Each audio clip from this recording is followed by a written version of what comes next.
Le 19h30, François de Brigode. Bienvenue dans ce journal de nouvelles mesures énergie pour tenter de limiter l'impact de la hausse des prix sur votre portefeuille voit le jour. On en parlera avec le Premier ministre Alexander De Croo.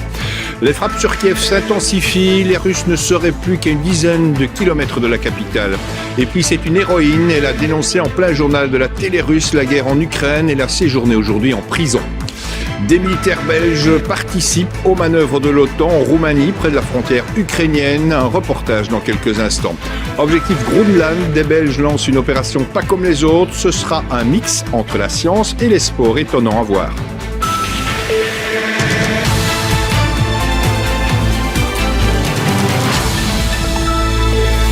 Bonsoir à toutes, bonsoir à tous.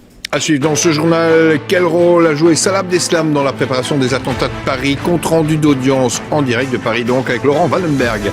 Rien à foutre, un film étonnant à voir sur le métier d'hôtesse qui a bien changé avec les compagnies low cost.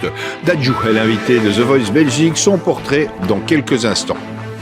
Demain, n'oubliez pas quand même de regarder en l'air. La couleur du ciel pourrait être jaune-orangé car du sable en provenance du Sahara atteindra nos régions. Certaines régions portugaises, espagnoles et françaises ont déjà connu l'arrivée de ce sable. Aujourd'hui, voyez le ciel bleu qui se transforme en ciel de sable. Et puis aussi, demain, journée spéciale RTBF sur les Belges et l'énergie en partenariat avec Testachat. Comment faire face à l'augmentation des prix pour cette journée spéciale? Un call center.